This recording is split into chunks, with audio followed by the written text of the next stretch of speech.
All right, what's going on, everybody? Welcome back to another day of SaberSim's DFS office hours. It is Tuesday, December 12th of 2023 here. For those of you guys who are new here, welcome. My name is Andrew. I'm one of the coaches over here at SaberSim. This is a show where we go over how to use the SaberSim app, answer any and all DFS-related questions. You get your questions in one of three ways here. First off, send us an email, support@sabersim.com. Second, post it live in the YouTube chat. Third way, post it in the office hours channel in our Discord server. If you're not in our Discord and want to get access to that channel, there's a link in the description below. You get access to our similar channels, individual sport channels, and you also get access to the rest of the SaberSim team here. So can't say enough good things about the Discord if you are trying to become a better DFS player here. We also do this show Monday through Friday, 2 p.m. Eastern. And then looking ahead to today, we have a 5-game NBA slate here. We just wrapped up the 2-game NFL Monday night slate, which was like super weird with like the timing of both games starting at the same time, but made it a really fun sweat. And then we have a 10-game NHL slate today as well. So it should be a fun day of DFS here. Before we get started, as always, want to remind you guys, if you guys are not signed up for our weekly max challenge, get signed up. There are still a couple weeks left here in the NFL regular season, and there are still opportunities to win weekly prizes. And then if you have been participating for a little while here, you can get access to our season-long prizes, especially the 10-week tier here, which comes with the SaberSim Nike duffel bag, which is pretty sweet. All you got to do, follow these eligibility requirements down here on the bottom. The link to this page is in the description of this video. And then we also have an owner's box version as well as our DraftKings version. So get signed up and get participating. But with that said, we're going to get started with questions that came in the Discord here. And it looks like our first question came in from GW here. Not a ton of questions in the queue here. So if you guys have questions, now is a great time to get those in. Appreciate you guys hanging out while I got off to a little bit of a late start here. So appreciate your patience. But first question of the day, can you help me set up a filter to allow only players that are value greater than X or salary over a certain percentage? I want to put together an initial player pool quickly that filters out low value, lower salary players. Yeah. So if you're doing a filter, where you go is next to the search icon right in the middle here. You click this filter and then you use this add filter button. Now, maybe I want to say, show players with value greater than, and we'll say 4. Now, the only thing that you mentioned that I know you can't do is there's no or option here. There's only like an and. So we put in this value of 4 here. And then if I scroll down, I sort by value, scroll down, I'm going to get to see all the guys that I'm getting rid of, right? And then, what I like to do is I like to do this exercise when I use a filter because I want to be making a conscious decision to exclude these players here. And when I do that, then at least I know, like, hey, I know I removed so-and-so from my player pool. So what I can do is like set a filter, okay, no one under a 4 value here. And then you could even set a second filter. So you could do either put it in the same one and use an and option, or you can go and set a second filter, which basically works the same way, but there is no or. So I would try and find a happy medium here where something like that makes sense for you. But you just kind of have to play around with it, use the filters, start with a number, try and be a little conservative maybe, and then kind of go from there. But that's how you do that. All right.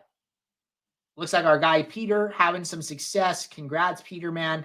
And then we have KG here. This is our last question at the moment. KG said, hey, Andrew, I was hoping you can walk me through how to rebuild my lineups when I curated a player on one build. For example, I was getting none of Doncic yesterday, and I raised his projection to 100, and then it was only able to create one lineup. I had to start a new build, but the player was gone. Okay, so yes, we could definitely do this. And we have some time today, so it's no problem. So let's say I'm going to build with my value filter on. Okay, I'm going to make a couple updates to projections here. I'm going to go to my settings. We're just going to build 500 lineups for this demo. just so it is a little bit easier here. And then basically what I want to do is I want to see what our exposures are on the end here. And then we'll go in and make our fine tune adjustments. So let's let these lineups finish. They're finishing up right now. Now I come in here, scroll over to the side, and I can see here. So let's say I'm building 150 lineups, right? I'm building 150 lineups. And what I noticed that in my 500, you know, even when I sort by, where was I sorting by? Let's sort by projection. Let's use Doncic as an example. So I noticed I only have him in 57 lineups. And maybe I want him in at least half, right? So if I go to my min exposure here, oh, this would be a pain. So I have this like weird bug where I'm getting like the text box as like if I'm on mobile. But let's say I want him in 50% of my lineups, right? So boom, I set 50, unable to meet exposures. Okay. So what I want to do at this point is I want to hit keep editing. I want to make any more adjustments I want. Maybe I want a certain amount of lineups with Nikola Jokic as well. So maybe I want 25%. And I know I can't get to that right now because there's just not enough lineups. Oh, there's actually, yeah. So there's only 12%, right? 18 out of the 150 is only 12%. So this one doesn't reach it, right? Maybe I want, you know, so many lineups with Devin Booker, and I'll put like 10% of him, right? So the builder is not going to be able to meet any of these. But then once I've done all those changes that I want, then I go use rebuild lineups. It's going to get rid of these lineups. And then what it's going to do, it's going to use those min exposures I've set as inputs into the next build. So this build that is currently running, it is taking into account those exposure adjustments that I have now requested. And then what it should do is honor those in the post build without you having to do any more additional work here. So if I look here, so not only am I getting the players at the exposures that I requested, but I'm also getting them in my pool. So I asked for 50% Doncic. I have him in 250 out of 500 lineups. And then he's in 65% of my top 20. And then for Jokic, I asked for 25%. I got just about 25 in my pool and in my top 20 here. And then same thing for Booker. I asked for 10%. He's in 15% of my 20 and then about 14% of my pool. So this is basically what should be happening when you are rebuilding lineups, is that the builder is looking at your inputs, taking them into account, and then applying them directly to the new build. Now, if this process is not working for you, or it's not working the way you want, or you're running into some weird thing, what I would suggest doing, go to the top right, go to report a problem, write us a brief description of what you're encountering, and then that'll go straight to our support team and we'll be able to look into it. But what should be happening is exactly what I demonstrated for you guys right here. So that is the expected outcome. All right. Question here from Shane. Shane said, seems when I sort my lineups based on highest percent risk-adjusted ROI, win rate, ROI, they are very boom bust, mostly bust. My question is there a sweet spot to look when sorting? Is a certain percent above just become very boom or bust? Just not having luck when using Sims to help sort. So trying to get a better grip on how to use Ultimate. Thanks. Great question. And the answer is you're right. So, you know, when we are simulating a contest 100,000 times, you get even, okay, so let me back up. So a lineup's ROI really comes from winning the contest. And the reason for that is that these contests are so top heavy. Very large percent of the prize pool usually goes to first place, whether that be 25%, 33%, 50%, right? Like oftentimes a lot of the prize is in winning first. So therefore, the higher ROI lineups are usually lineups that won. Now, what ROI does not account for is how the lineup got to its ROI. It is just looking at, hey, you know, it won this many dollars. Our entry fees cost this much. It does a formula, and then it spits out the percentage ROI. So like on average, your lineup cost $10 and it returned $11, right? That would be like a 10% ROI. It's not looking at how it achieved that. So that is what risk adjusted ROI does. And an example would be if you have two lineups that are both 100% ROI. However, one lineup won the contest 3 times and never cashed again. And then the second lineup, maybe it only won the contest 1 time, but it had a lot of other high percent finishes. Maybe it came in, in the top 10 very often. Maybe it had, some other good high cashes, but those weren't wins. So that second lineup is going to be less quote unquote risky than the first lineup is. Now, risk adjusted ROI and ROI are still heavily correlated, and they're also heavily correlated to win rate. So there's different things that you can do here. You could experiment with custom metrics, right? I think custom metrics are super cool. If you want to come in here and you want to do a custom metric and then you want to combine, risk adjusted ROI with cash rate, with, average projection, you could experiment with some type of custom metric, but custom metric allows you to get all of these different variables and then put them into a formula that makes sense to you, right? So I would recommend trying and experimenting with custom metrics and then see what the lineups and your exposures look like on the other side here and basically see, are those things passing the eye test for you? Maybe you use a custom metric, for 1 to 2 weeks, and then you try and adjust it and see what you can do from there. So like that's definitely an option. Something that I've experimented with, and I'll say for NFL Showdown, is I will sort by single game saber score because I like taking into account sim optimals in my Showdown lineups. And I use the custom metrics as a filter rather. So what I'll do is if I have a custom metric, I'll go to my filters. If I have a contest sim and I'll say, show lineups where ROI is greater than 0. And then I'm using the custom metric I'm using the contest sim metrics as a filter rather than the sorting method. And then I'm still using single game saber score. So remember, saber score was built on contest sims. The way I like to explain it is saber score is like the 80-20 of contest sims, where contest sims are like the actual, as specific as you can get. So the biggest difference is that saber score has to cast a wider net and capture a lot of contests at once. So it's not taking into account the specific contest size, the specific payout structure, the specific percent to first, all of those things.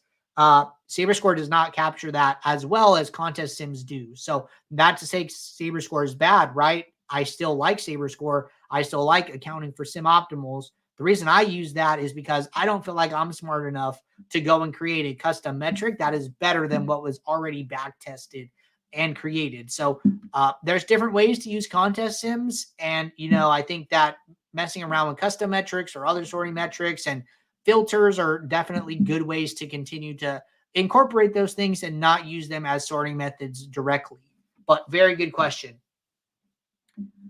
And with that, we are all caught up with questions in both the Office Hours channel and the Discord. The Office Hours channel in Discord and the YouTube chat. So I know Tuesday is usually a little slower since there is no football here, but appreciate you guys tuning in as always. And we will be right back here tomorrow, Wednesday, 2 p.m. Eastern for our next show. But before we get out of here, one question from Samuel said, "Hey, Andrew, trying to remember for showdowns using Geomean while playing different type of contest size and fees.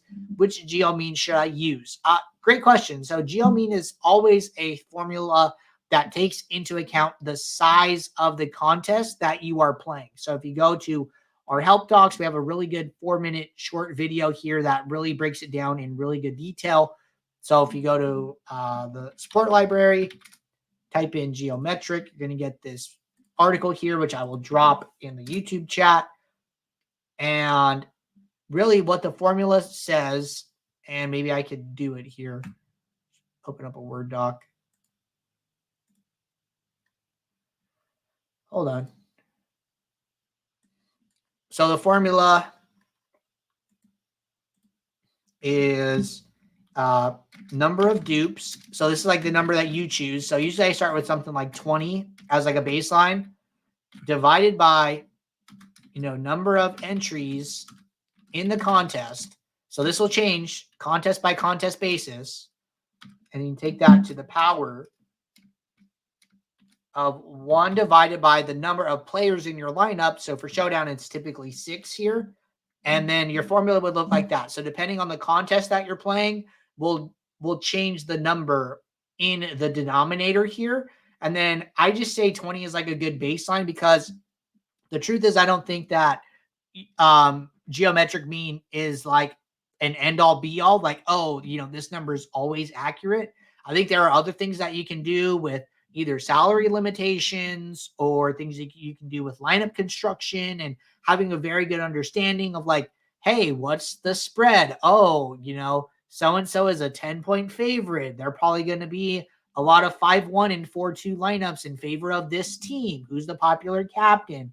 Are people going to play a lot of defense? Like, kind of understanding more of those like game theory type aspects and lineup combinational stuff will also help you to get more unique in your lineups. But there's a lot of different things beyond geometric mean that you can do. And I think that this is a very useful tool, but I think that it is just one step. That's why I'm not setting this number to 1 or to 3 or anything like that. I think it's just a good baseline, something to have in your back pocket and use. All right. CMC said, one more question. Is the distribution of outcomes always normal, or is it specific to the player and one game? Good question. So our player range of outcomes come from our play-by-play simulations here. So our player distributions, we are not assuming they are normally distributed, and we are coming up with their range of outcomes by playing the games out thousands and thousands of times here. So one of the best examples is to go and look at a super high variance sport like MLB, like NHL, like golf, like MMA, where some of these sports have very like binary outcomes. But if I go to NHL and I click on anybody, even Connor McDavid here, what you're going to see is that, this graph here is not normally distributed. It is very right skewed. And then typically in a right skewed data set, what you're going to see is that the player's average projection is a lot higher than their 50th percentile, their median. And the reason for that is because these very high outcomes, the 1% outcomes where he's scoring 50 points or 45 points, are really going to shift the mean more than the 50th percentile here. So that's something that you'll see in these right skewed data sets. But we work very hard on our play-by-play simulations to make sure that these range of outcomes are accurate. And that's why we think that we do so well in showdowns, is because we have these game scripts where the games are played out play-by-play, and then we are using those single game simulations to build you lineups that accurately mimic what can happen throughout the course of a game. Samuel said, do I need to use 1 per each contest size? Yeah. So if like best practice would be yes. What I typically do is I will just pick the contest that matters the most to me, and then just use 1 geometric mean for all of my contests. I do that for time saving. So like, say you're playing, the quarter jukebox, the $1.20 max and the $3.20 max. I might just do the geometric mean from the $3.20 max, because that's like the biggest prize, my biggest entry fees, etc. And I just might use that one for all of the other contests altogether. CMC said, for example, a player has a minutes limit of 20. That makes it really hard for them to smash the slate. Will the distributions reflect that? Yeah. So what you're going to see here is that when we go back to NBA, the minutes that we show in the app it's their average minutes in the Sims. So what we're saying is that, hey, so-and-so in our simulations, based on all of our inputs here, they played an average of about 20 minutes in the Sims. So if we were to go and sort by minutes here, that's going to affect their upside ultimately, right? So if I go and look at somebody, even like Metu here, who we're getting a ton of, I just think mostly because ownership hasn't updated and he's probably really cheap. you know, all of his outcomes, his graph, his distribution are kind of centered around that mean score here. And his upside is not as high as some other players who are playing more minutes. So on average, he played about 20 minutes in our sims.